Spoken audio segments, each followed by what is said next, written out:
Welcome to the WWE Podcast, your number one source for the latest in WWE news and straightforward analysis. Are you ready to get this thing going? Give me a hell yeah!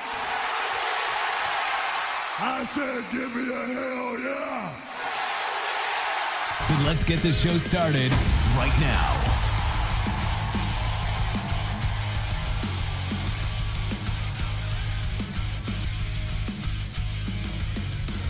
Alright everybody, what's going on? Guys and girls, welcome back to another edition of the SmackDown Review right here on the WWE Podcast Network. As always, I'm your host Michael Ritter. You can find me on Twitter at Michael5Ritter and on Instagram at MichaelRitter5. Also the host of the Football Function Podcast, available on Apple Podcasts, Google Podcasts, or Spotify. And the reason why you guys are here is so we can cover this SmackDown that took place on June 18th, 2021. This was the go-home show for the Hell in a Cell pay-per-view that's going to be taking place this Sunday. The last pay-per-view, if I'm not mistaken, without any fans in attendance. So that's something that we can all look forward to. It's kind of crappy that the Hell in a Cell pay-per-view isn't, or the Hell in a Cell matches aren't going to be in front of fans. But I think we can all agree that we'd rather this pay-per-view be the one that's not in front of fans rather than Money in the Bank, which is going to be taking place next month. So, as far as the SmackDown itself goes, for a go-home show, it wasn't very... it kind of felt like a pay-per-view because of the Hell in a Cell, but just in terms of the show itself, I don't feel like it was, that much of a special show, honestly. There was 4 matches, so that kind of took up a big chunk of the show, and one of them being a Hell in a Cell, which took up over a quarter of the show. And obviously, Apollo Crews and Commander Aziz had their tag team match. Otis had a one-on-one match. Shinsuke Nakamura and Baron Corbin had their battle for the crown. And there were some backstage segments as well. So the show itself wasn't, super impactful for a go-home show. I don't feel like Raw really was either. But we did find out that Bianca and Bayley are going to be inside of a cell. And I wasn't sure if that was going to be the stipulation for that match. I personally didn't think that it was worthy of a cell. I really thought that there were other programs on SmackDown that could have gotten that one. Technically SmackDown got 2 cell matches if you include the one that took place on SmackDown and then obviously the one that's going to be happening at Hell in a Cell. And my thought process for why they kind of made this switch at the very last minute was, okay, you got the Raw side, right? You got Lashley and McIntyre. In terms of all of the programs, that's the one that's been going on the longest. There is the most hatred, I guess you can say, between those 2 guys. So it makes sense to put that one inside of the cell. It's a, world championship, the top belt in WWE, so it just makes sense to have that one be likely the main event of the show or open the show. They kind of go off script there whenever it comes to like their booking of pay-per-view matches. They will put the Universal Championship to open the show sometimes, and I just think that's kind of weird. And the WWE Championship will open the show. Sometimes we'll have the Women's Championship close the show. It's just kind of weird the way they do it here lately. But anyways, why I think that they went ahead and made the Universal Championship match on SmackDown instead of having it be on the pay-per-view this Sunday was because they wanted to get a women's Hell in a Cell match involved. And they didn't want to have 2 on the same show, and they felt like obviously Lashley and McIntyre was the cell or the program that was most fitting to go inside of the cell. So they're going to put that one in there for sure. Charlotte and Rhea Ripley arguably have more of a reason to go inside of the cell than Bianca and Bayley, given that there is just, it's 2 hills. I just feel like Bianca and Bayley, they're kind of just, their feud is over laughing at somebody and being disrespectful. So I just feel like there's a lot more animosity, true animosity between Rhea and Charlotte. And I just think that just the way that those 2 are as wrestlers, they both kind of have that more physical nature to them. And not like Bianca and Bayley can't do that. I just feel like Charlotte and Rhea are just a little more rough, I guess you can say, for a lack of a better word. They're just a little bit more fitting to be inside of the cell. But nonetheless, we find out here on tonight's show that Bianca and Bayley are going to be the women's match that is going to be at the pay-per-view inside of the cell. And having made that decision, they went ahead and moved the Universal Championship match to SmackDown because they wanted to get Roman Reigns inside of the cell. They wanted to get the Universal Championship inside of the cell. But I feel like they kind of realized, crap, we don't want to not have a women's cell match on the card. So they just called a quick audible. I think and obviously none of this is factual. It's not like set in stone that this is exactly what happened. It's just my opinion and kind of my theory as to why they did this, because it really doesn't make sense. I mean, they said multiple times on the show, this is the first time that a Hell in a Cell match has been on network TV. So, I mean, there's probably a reason for that. A Hell in a Cell should never be on Raw or SmackDown or NXT or any type of free TV setting. It should always be, in my opinion, at one of the big four pay-per-views. For one, I mean, that's a whole other podcast for a different day. It should not have its own pay-per-view name, but it shouldn't be on free TV nonetheless. It should, at the very least, be featured on a pay-per-view card, and a very big pay-per-view at that, like SummerSlam or Survivor Series. I mean, I've mentioned before that they had it on the Bad Blood pay-per-view a couple times. One time in particular was Shawn Michaels versus Triple H, and I just feel like that was the textbook way for how you should do a Hell in a Cell, how you should book it, how you should build up to it. And if any of you have not seen that program, I would definitely go back and watch it. I think it took place in 2005, maybe 2006, for sure in one of those 2 years, though. But that's kind of my thought process as to what happened with the Cell matches and why we had one on SmackDown and why we just kind of got Bayley and Bianca thrown into one. So I will give my quick predictions at the end of the show for the rest of the matches on that card, and I will let you guys know who I think is going to win. But on that note, we should be able to get in here to the SmackDown review. But before we do just that, I do want to give a quick shout out here to Bevan from the Mailbag episode. He is our Australian representative for the WWE podcast. He's been on the Mailbag episode several times. I've heard his voice multiple times on that Mailbag episode. And this past week, I actually heard him. He had some kind words for me. He actually gave me a little bit of an acknowledgement, I guess you can say, and that was pretty funny. I was working at my real job, just kind of listening to the Mailbag episode like I do every week, and just hearing that was kind of cool. It definitely gave me a good laugh. So I definitely appreciate the kind words, Bevan. It definitely means a lot. You listening every week means a lot. And if you're not able, like you said, to watch SmackDown because you have, other responsibilities going on and you're scheduling with your family, let me do that for you. Let me watch SmackDown. Let me review it. And you can just come listen to the show. And I hope that I will be able to keep you up to date on everything that happens. So once again, man, I want to thank you for the kind words. And I hope you'll keep listening to the show. And I hope you'll keep calling, because your opinions and your insight on the Mailbag episode is definitely valued on this end. So once again, man, appreciate the kind words and hope you'll keep listening. But there we go. With that being said, I should be able to get in here to the SmackDown episode. And this one opened up with Rey Mysterio. The cell started to drop like as SmackDown opened, so I thought, are they really about to open the show with this match? And luckily they didn't. Michael Cole quickly said tonight, the main event, that the Hell in a Cell match is going to be taking place. Rey Mysterio was just kind of cutting a little bit of a promo inside of the ring with the cell drop. Not all the way, but, they kind of just drop it so it's in the picture and you can see it, but the ring isn't covered yet. And one thing I will add here, Rey Mysterio came out with his old school mask. And I'm not sure if you guys I'm sure some of you do. Some of you probably pay attention to this type of stuff like I do. But his mask that he wears nowadays, like it has that fuzzy mohawk type thing and it only covers up half of his head. I'm going to be honest, I do not like that mask. He came out at the very beginning of the show and he was wearing one of his old school ones. It covered up his whole head. There was no little fuzzy mohawk thing. It was a black mask. And I literally wrote down here in my notes that he was wearing an old school mask and that I loved it. He ended up changing it whenever his main event came, and he put back on one of his new masks, and it kind of just made me think. And I was like, all right, I loved his old look, where his pants, like whatever pants and gloves he wore, always matched his mask, and it was always like a unique color scheme, and it was always like specifically thought out and planned. Like I remember WrestleMania 20, I think it was, he came out in like that Flash-themed costume or his suit, wrestling gear, and that was awesome. That was probably one of my favorite Rey Mysterio gears.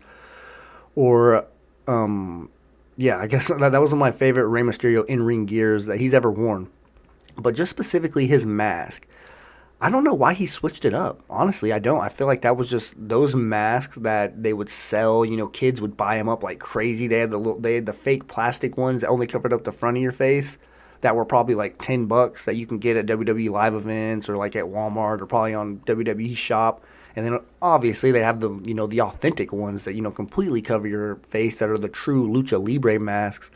And I felt like they could have kept doing that, like in terms of marketing and profiting.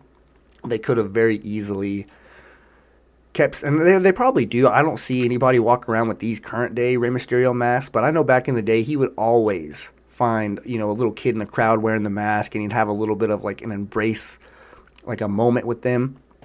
And I'm not saying that the mask has anything to do with him not doing that these days, but just, his gear as a whole. Now he kind of has that little singlet type gear going on, like where it covers up his upper body. Back in the day, he had those loose pants on. He didn't wear a shirt, and now his pants are obviously more tight. It's just a different look, and I'm not a fan of it, just being honest. I like the old school Rey Mysterio look, and I know that sometimes characters have to evolve and change the way that they look and things like that.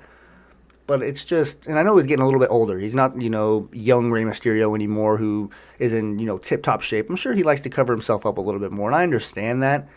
I just really, I don't know. I like the old school Rey Mysterio look, and this mask, because I've thought this before in past episodes, and I didn't really say anything about it. But whenever he was wearing his old school mask in this episode, it kind of brought it to my attention, and I was like, man, I really wish he would just go back to that old school look here in what could be his last run here in WWE. But anyways, after getting completely off topic there with Rey Mysterio's mask, the reason why he comes out is to basically address Roman Reigns and talk about how ready he is for their Hell in a Cell match tonight, and basically tell us why he requested that it get moved up to Friday night instead of on Sunday at the Hell in a Cell pay-per-view. He basically just couldn't wait anymore. But Rey starts to question when and if Dominic will be able to step into the ring again. Like last week, he was selling that Dominic was laying on a hospital bed before he eventually showed up to SmackDown. This week, he's definitely, selling that he's pretty banged up, and he doesn't show up. So, I don't know. That's a whole nother topic, what's going to happen with Dominic, given the spot that they basically wrote him off TV a little bit. Not like, having him get blown up inside of a limousine or anything like that, like WWE's done in the past. It was just kind of a small way to keep him off TV and know that he's dealing with some type of injury. And Rey Mysterio says that he doesn't really know if Dominic's going to ever be able to wrestle again after what Roman Reigns did. And then he starts to kind of go into detail about how hard it was to look at his son there on the ground just grimacing in pain after what Roman Reigns did. And then Rey Mysterio calls out Roman Reigns, who eventually comes out, and then he asks Rey Mysterio if he's sure that he wants to do this, because he wants to warn him that what he did to Dominic last week was PG, and that whenever they step inside the cell, Rey Mysterio doesn't even want to, basically he said that what he did to Dominic is PG compared to what Roman Reigns would do to Rey Mysterio inside of the cell. And Rey says that he's never been more sure in his life. And then Roman Reigns kind of walks away after saying, well, we've done things your way, or I tried to do things your way. You don't want to do that, so now we're going to have to do them my way. And he walks away. So that just basically says that, yes, the match is for sure going on tonight, and Roman Reigns is officially pissed off. So basically just let you know, all right, Rey Mysterio is probably going to get his ass kicked at some point in the night. And we'll definitely get to that match at the very end of the show. Moving on here, we get Apollo Crews and Commander Aziz in a tag team match versus Kevin Owens and Big E with Sami Zayn on commentary. And on commentary, Sami Zayn did add that his documentary is still in production. And it's actually, even though he hasn't been coming out with his documentary crew that he was coming out with for a couple months there, he says that the documentary itself is actually still in production. So stay tuned. Maybe we will get to see that at some point. But before this match starts, Big E and Kevin Owens are backstage, and they have a little bit of a backstage interview with Kayla Braxton. And she basically just asks if they're worried about Commander Aziz and having to deal with him in his first ever match. And Owens really just kind of praises Big E a little bit here. He says, no, I'm not worried because Big E is the strongest wrestler in our entire locker room. So Kevin Owens felt confident, and he wouldn't want anybody else to be his partner tonight. Now, as far as the match itself, I really didn't expect Commander Aziz to get a lot of time. I thought that Apollo Crews was going to carry the match, and I thought that Aziz would get in from time to time, sparingly, just to have a spot here and there, and basically just show how strong he is. But he got a lot of time. I will say, he was in this match almost just as long as Apollo Crews was, so they were kind of just giving us a little bit of a test drive here. They're showing us what we have on our hands and the type of big man that Commander Aziz is. And I will say that obviously he needs a lot of work. He wasn't just god-awful out there, but in comparison to some other big guys, he's not even on Amos's level yet. which is probably why they felt like they had to reboot this guy and give him a complete character change, because they knew that he needed some work, and the Dabba-Kato character wasn't going to get over with the fans. So they went ahead and just, completely switched it up. And I feel like this suits him a lot better. Nobody was going to get invested in Dabba-Kato or whoever it was. I feel like Commander Aziz, not only does it roll off the tongue a little bit better, but just his role. He actually has a role. You know who he is. Whenever he comes into the arena, you know who he is and what he's there for. So I feel like that's a step in the right direction. He does need a little bit of ring help, obviously. He's new as hell. I mean, he hasn't really, like they just said multiple times, this was his first match. This was his debut, and it was a tag match. And he was going against guys who are, objectively way better, So, I mean, nothing against Commander Aziz. I do feel like he's going to get better. I feel like eventually he will be an asset to the company. But it's hard to really, think too far ahead in today's WWE, just being completely honest, because you really never know what can happen. I mean, you literally have to take it week by week. I mean, just look at Aleister Black, for crying out loud. I mean, he was literally getting thrown into a program with, where he was getting weekly segments and weekly, airtime to basically explain himself and introduce himself. So, I mean, and literally just gone, bam, like that. So, I mean, I want to get invested into this Commander Aziz role and who he is as a character, but I just feel like if it doesn't get off the ground, they're just going to throw it away. So, I mean, it's one of those things that you have to pay close attention to see the steps that they're taking. And I do think that they are taking small steps forward, so I'll give them that, and I hope that they will continue to do that. But there was a funny spot in this match, I will say. Excuse me. Kevin Owens, he hit a pop-up powerbomb on Apollo Crews and then went for the pinfall. Apollo Crews kicked out at 2, but you can tell that Commander Aziz was actually supposed to break this pinfall up. He was just a little bit late, because after Apollo Crews kicked out at like a late 2 count, and then Kevin Owens gets off of him, and you just randomly see Aziz just like throw his body onto Apollo Crews, almost basically hits like an elbow drop to the midsection. It was just funny to see, because you knew that they didn't intend that to happen, and it was just a true blooper and a bot. So I really liked seeing that. Those always make me laugh.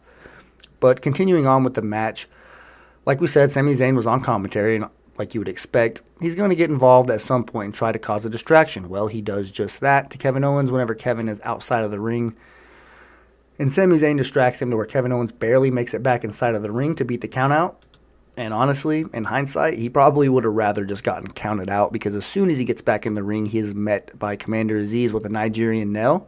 And then Commander Aziz picks up the win after hitting that, and then gives Kevin Owens one more Nigerian nail for the road. So one of those things makes it impossible to breathe. You hit 2 of them, you might just want to, leave the building, go immediately to the hospital, because, I mean, even like 10 minutes later, Kevin Owens was still just gasping for air and, struggling to breathe.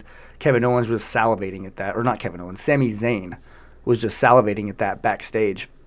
He was looking on the monitor, and he could just see Kevin Owens just gasping for air in the middle of the ring, and he was just dying laughing, channeling his inner Bailey.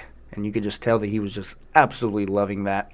Moments later, Kevin Owens goes to Adam Pearce and Sonya Deville and demands that he gets a match with Sami Zayn, and we get that this Sunday at Hell in a Cell in just a regular one-on-one singles match, Sami Zayn versus Kevin Owens. So that is the final match that was added to the Hell in a Cell card. So, I mean, take it for what it's worth. I mean, we get a Kevin Owens versus Sami Zayn match. I mean, I don't think anybody's clamoring to see that. We've all seen it 100 times. But if you're going to have to watch it, if you're going to spend your Sunday watching a wrestling pay-per-view, I mean, I'd rather watch Kevin Owens and Sami Zayn than The Miz and whoever, So, I mean, not really, I didn't even mean to take a shot at The Miz there, but I mean, hey, whatever. Not even really where he took a ricochet shot there, but you guys know what I'm trying to say is there's a lot worse, there's a lot more worse. I don't know if I'm saying that right. I mean, it's early in the morning here, so there's many options that I would not want to see rather than Kevin Owens versus Sami Zayn, so I'll take it, whatever. Moving on here, Shinsuke Nakamura versus Baron Corbin, the Battle of the Crown. Rick Boogs comes out and does his weekly thing where he shreds on the electric guitar. He's getting better and better every week, I feel like, or at least I'm just liking it more and more every week. But there really wasn't a lot of things that happened in this match. I mean, it's kind of similar to their last match. I do believe this was their 5th match. I think that's what Pat McAfee said during the match. But I will say the one thing I took from this is I do think that Baron Corbin hit Shinsuke Nakamura with the clothesline of the year. And I know that's not like a true award or people actually don't keep track of that. But if you watch this, I don't know if it was just the sell itself But man, this was by far the worst clothesline, and worst in a good way. Like, it was the worst, like, for Shinsuke Nakamura, because Baron Corbin absolutely took his head off. So, I mean, he did a backflip. It was a pretty cool sight to see, and I do think it was the best clothesline that I've seen in a very long time. But, like I said, after about a 10-minute match, Shinsuke Nakamura wins with a Kinshasa, and then officially wins the crown. Isn't that right? I mean, the match was for the crown. So Baron Corbin is no longer King Corbin. There's absolutely no reason to call him that. There's no reason for him to come out in that, that royal music to his intro, that kind of, that king chime, whatever it was that he has at the beginning of his intro music. You can go ahead and get rid of that now and go back to his other song, because there's no reason to call him or refer to him as King Corbin anymore, because he doesn't have his crown. That's what this was for. If he comes out next week and he's still trying to go after Shinsuke to get this crown back, then I will have a different tune to sing on next week's SmackDown review, and I might have a little bit of a rant for you guys. But let's see here. Moving on, we get Bianca and Bayley in their quote-unquote face-to-face. That's what this was advertised as. Before we went to commercial break, they said that Bayley and Bianca are going to have a face-to-face. And then we get a heartwarming promo, another heartwarming promo by Bianca, which I will say her mic work has been very underrated since she's been champion. I mean, it started to really pick up the more and more time she got leading up to her match with Sasha Banks at WrestleMania. And now that she's been champion and she hasn't really been in that many matches. Obviously, Bayley's been really the only person that she's worked with. All we really get to see is her on the mic. So I will say I feel like she's gotten a lot better. That's one thing that, I mean, it's always delivered very well. What she's saying makes sense, and you could tell that it's coming from a real place. So I appreciate that type of stuff. And I will say I haven't really come on here and praised Bianca Belair's mic work, but I do feel like she deserves it. She's doing a lot of good stuff there on the mic, and if you actually listen to her promos, she rarely stumbles over her words. I feel like she's doing a very good job there on the mic. But during this promo, she proceeds to challenge Bayley to a match inside of the Hell in a Cell. So not at Hell in a Cell, inside of the cell. And Bayley comes out and doesn't really say a word. She just takes a swing at Bianca, and the two get into a little bit of a scuffle, which Bayley ends up getting the better of after using Bianca's hair. While they're going at it, she kind of used that to her advantage. And Bayley gets the upper hand. She's the one that holds up the title at the very end, and that's why, after seeing that image, it kind of swayed my pick, I guess you can say, for who I think is going to actually win this match this Sunday. But continuing on here in SmackDown, we get Roman Reigns and Jimmy Uso backstage. This is the first sight of an Uso that we've seen throughout the entire show. And it's not Jay. They even showed Roman Reigns sitting down in his chair that he's normally sitting in his locker room, normally with Paul Heyman standing there over his shoulder. But they kind of just show, one of the Usos' lower body, and then they kind of slowly creep up. I like this camera work by the production team. They slowly creep up, and you can see that it's Jimmy. It's not Jay. And this is where Jimmy says that he's thought a lot about what Roman said last week about representing their family. And basically, despite the fact that he doesn't agree with everything that Roman Reigns does, he does acknowledge, no pun intended, that there's still blood. So he's with him. So right there, I guess we can put the whole Jimmy Uso turning on him to bed. I don't think that's going to happen anytime soon. But Roman Reigns asks where Jay is.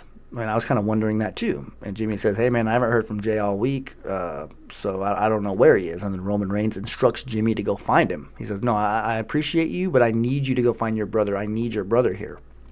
And I wrote down here in my notes, Mysterio revenge with a question mark, just because Rey Mysterio cut that promo earlier. Roman Reigns has hurt a member of his family by powerbombing Dominic outside of the ring, so naturally you can expect Rey Mysterio to probably get a little bit of revenge, or at least try to. And they don't say anything. They do not address this at all. They don't say if they ever found Jimmy, or they don't ever say if they ever found Jay.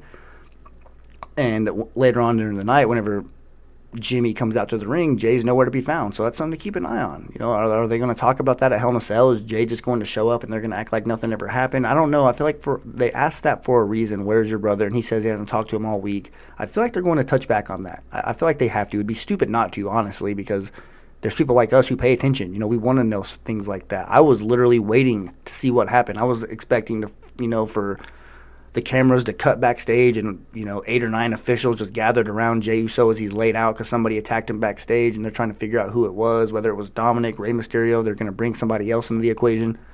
there was a lot that I was thinking about. So for them to just, just leave us hanging there out, or leave us out to dry, whatever, however you want to look at it, I really didn't. I didn't like that, but it didn't upset me. It just kind of made me think, okay, well, maybe it's going to be something that happens next week. Maybe they're going to address it at Hell in a Cell. So I'm not, going to completely rule it out yet, but I want to see. I want to see what happens. So moving on here to another match, Otis versus Angelo Dawkins.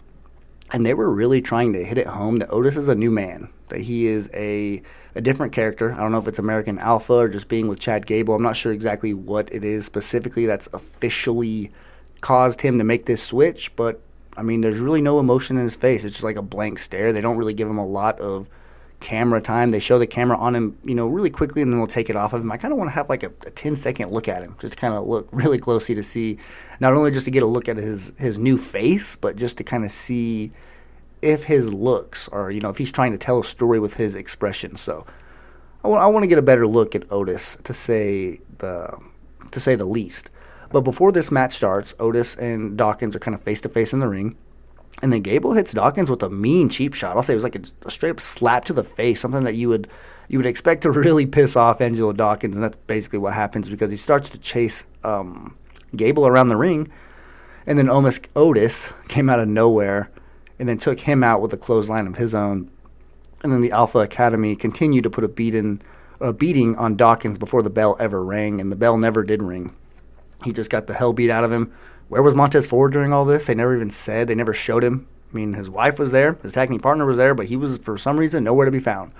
So his tag team partner got jumped, I guess, for lack of a better word. A 2-on-1 attack by the Alpha Academy. And you know that we are going to touch up on this, if not Sunday, then next week. I mean, I wouldn't be surprised if they, on Sunday, say earlier tonight, and they show a little video package of the Street Profits and the Alpha Academy running into each other or something like that, and them saying that on the kickoff show we're going to get a tag team match. So it really wouldn't surprise me if they went that direction there. Just something that we're going to have to just remember, that Montez Ford wasn't there, so it's not going to be over. Obviously, they didn't even get a chance to have their match. So Dawkins really hasn't even got a chance to get revenge on Otis from his attack last week, and now you add this one. So I mean, you can just expect that Alpha Academy and the Street Profits is not a program that's going to be ending anytime soon. So, continuing on here, we get a backstage interview. Caleb Braxton and Cesaro, or at least that's what it was supposed to be, because she asks Cesaro if this situation with Seth has gone too far.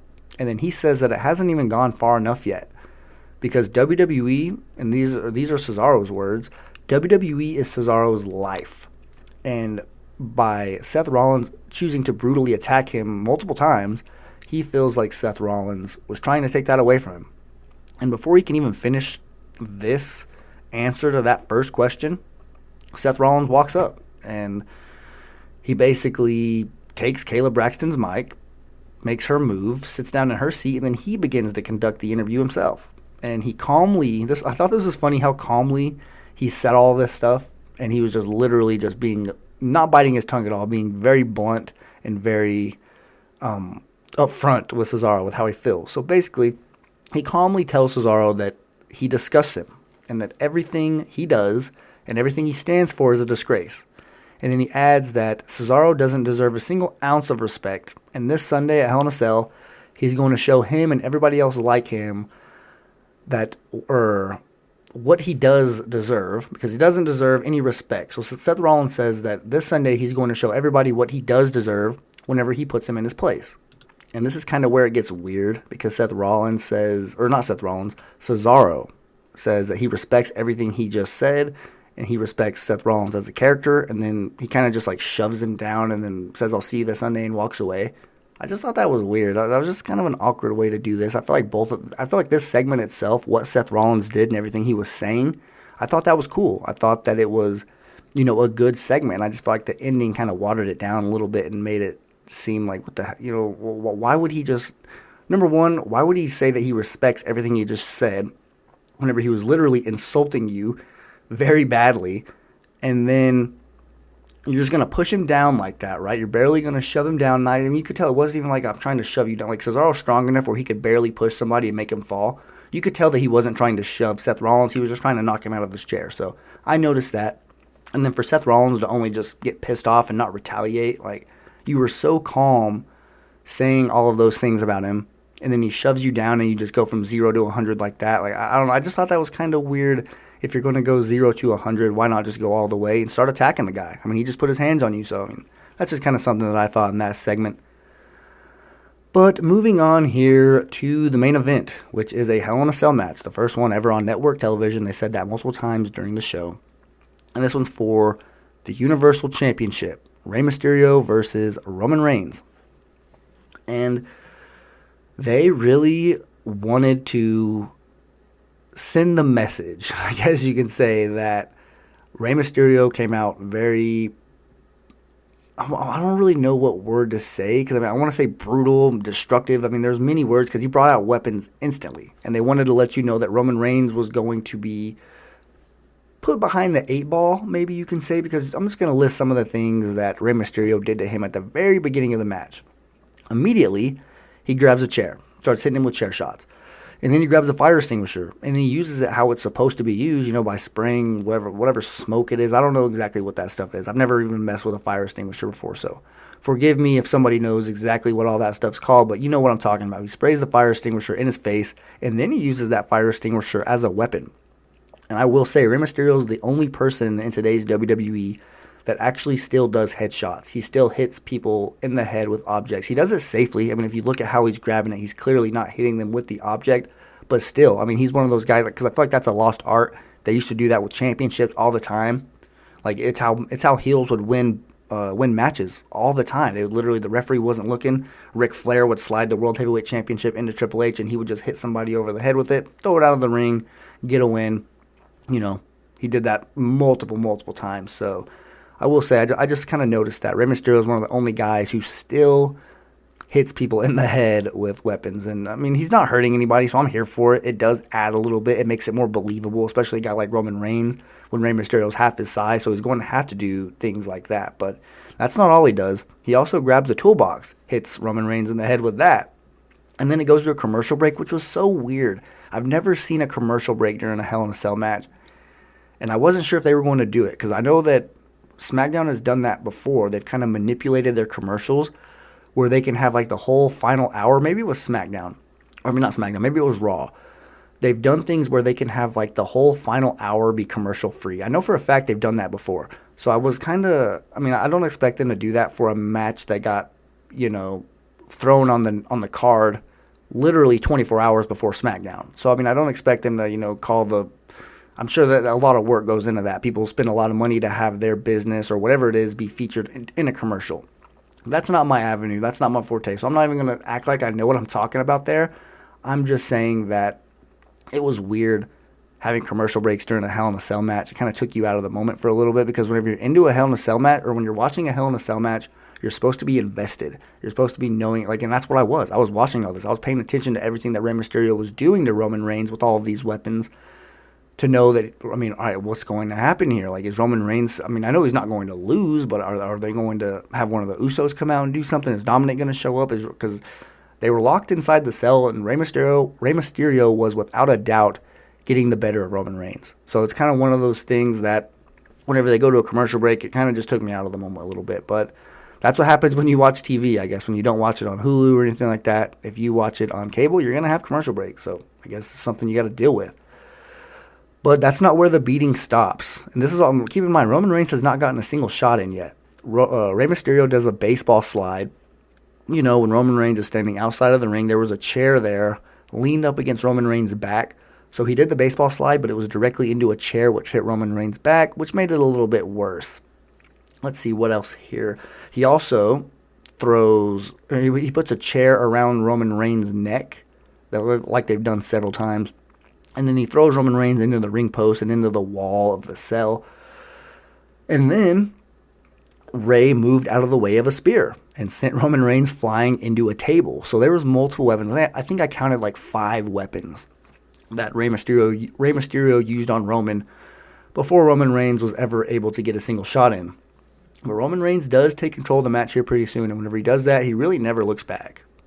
Because Roman starts to, get momentum, and he gets control of the match for probably like almost 90% of the rest of the match. Not what already happened, just from this point on, the rest of the match, Rey Mysterio really only gets one more, offensive opportunity where he can try to regain control. And he hits Roman Reigns with a 619, and then goes back to hitting him with some chair shots, and then puts the chair on Roman Reigns while Roman's laying in the ring, and then he hits a frog splash onto Roman Reigns' torso, and then climbs back up to the top rope, and then he hits another splash, and Roman Reigns kicked out. So as soon as that happened, I knew, all right, Roman Reigns just kicked out of all of that. There is no way in hell that Rey Mysterio is going to win this. He just better hope he gets out of the cell alive. But he almost doesn't, I will say, because Roman Reigns, he basically does the exact same thing that he did to Dominic, except it was a little bit, I guess you can say, better or safer, because he didn't just get thrown on the floor. He got thrown into a wall, into the cell wall. Paul Heyman, you could hear him screaming at the top of his lungs. I love that while Roman Reigns was doing that, because it seemed like Paul Heyman was legitimately scared that Rey Mysterio was going to die. But after he throws him into the cell, he pulls him back into the ring and then gets him in like an inverted guillotine and chokes him out, makes him tap. Jimmy Uso comes out to the ring to kind of raise Roman Reigns' arm in victory. And then Roman Reigns puts Rey Mysterio in the guillotine one more time to, I guess, put him down once and for all. Rey Mysterio probably won't be going after Roman Reigns again anytime soon, unless something happens where we figure out that Jey Uso was attacked by the Mysterios. We still don't know what happened there. That's why I felt like I really wish that would have been addressed, because now I have to think about that. I could have very, very confidently put Rey Mysterio in the rearview mirror and started thinking about what's next for Roman Reigns. But now I kind of have to wait until whether it's Hell in a Cell this Sunday, even though Roman Reigns doesn't have a match, maybe they'll still make somewhat of an appearance, or next week where we can see if Rey Mysterio is even featured. But this made me ask, was this Rey Mysterio's final World Championship match? I mean, it very well could be, honestly. Like they're not just giving away Universal and WWE Championship matches.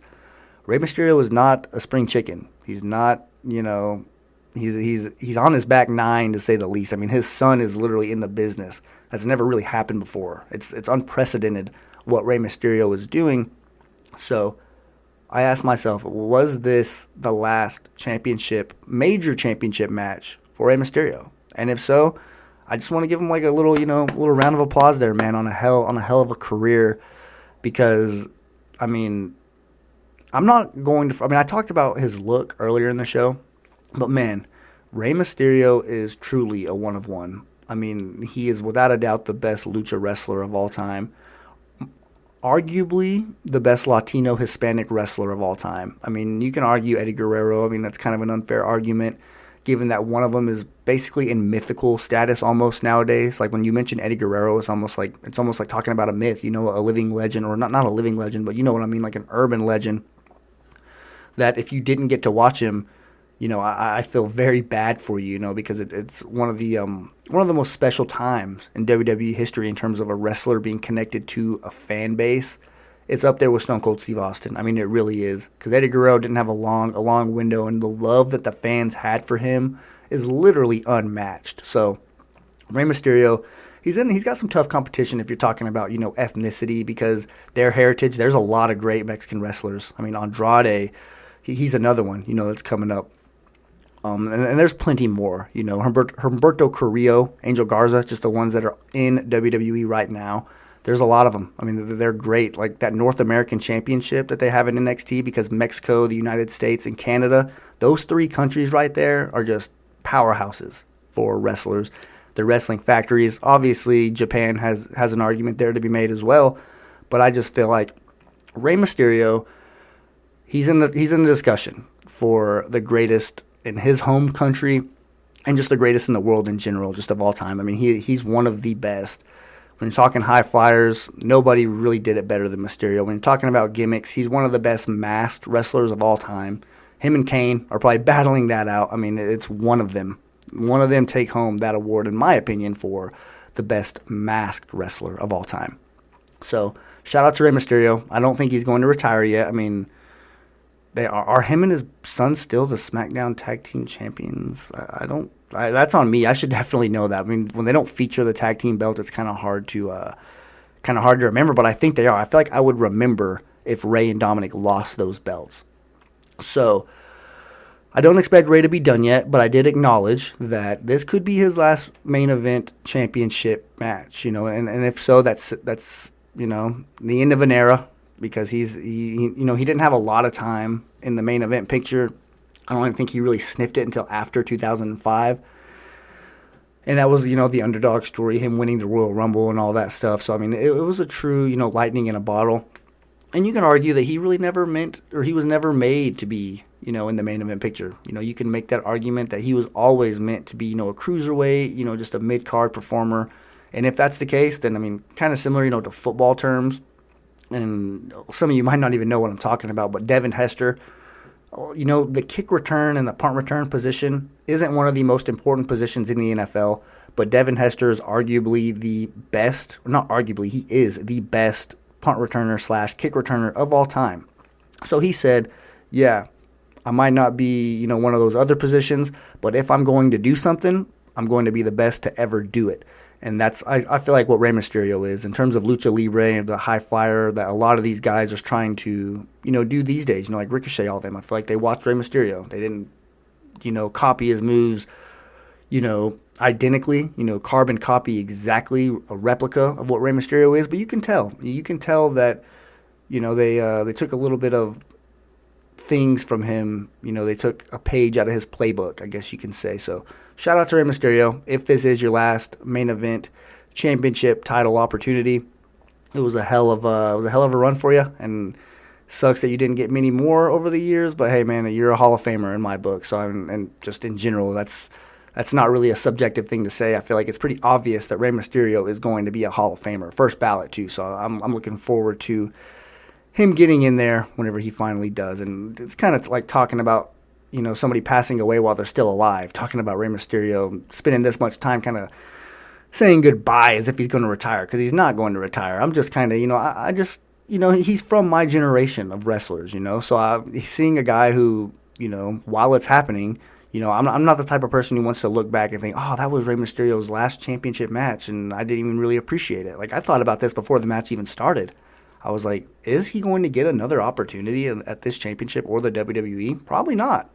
So this was probably his last match for a world championship. And if he gets another one, then obviously this whole 6-7 minute little whatever tribute to Rey Mysterio I've been saying is obviously out the window, but I feel like everything still reigns true. One of the greatest of all time. And I hope that we will get to see him go, I guess, for a few more months at the least. I mean, and that's, I feel like he's got a lot more, but keep in mind, he almost retired, already, last year, was it, when Dominic was just now coming in? I know it was storyline, but he almost took off his mask and said that it's time to hang the mask up.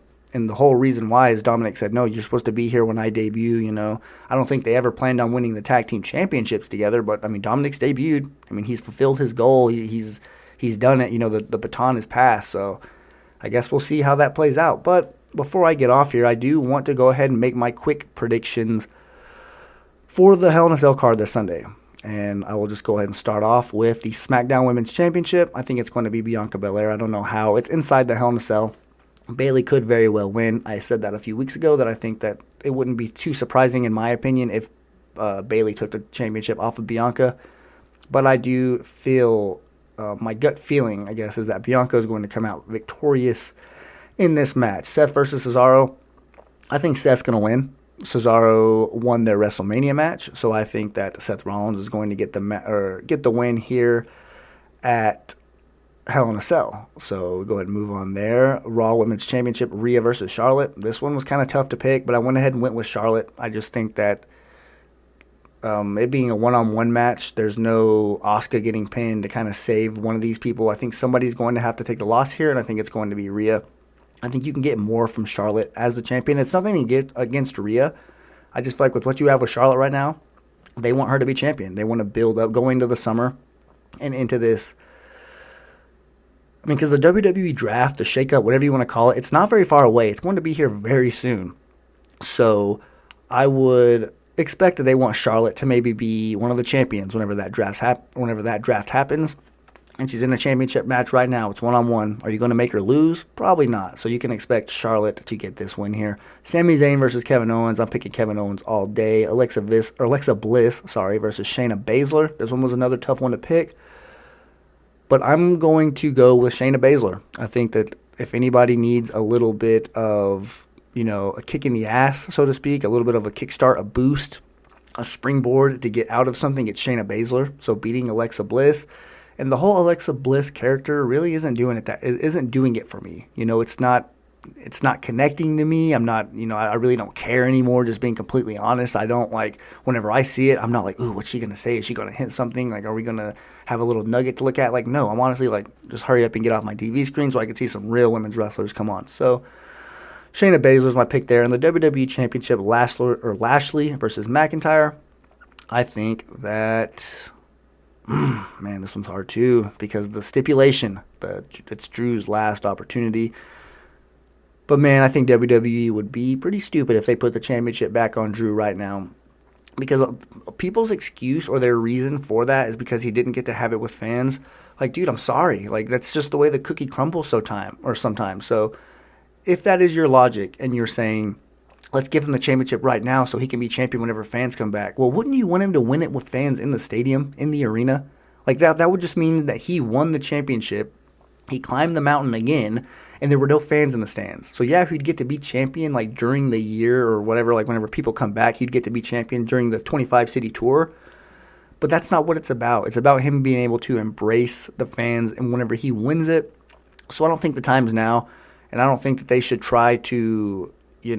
flex their plans around Drew McIntyre being able to have his championship reign in front of fans. I'm sorry, the wrestling world does not revolve around Drew McIntyre and him getting to have a storybook and a fairy tale title run where he can just be embraced by fans city to city. Roman Reigns was champion and got booed out of the building, all right? So I don't want to hear Drew McIntyre have to, complain and he's not the one complaining. I don't want to say that. I mean, obviously, he probably thinks, man, this absolutely sucks. My timing is absolutely terrible here.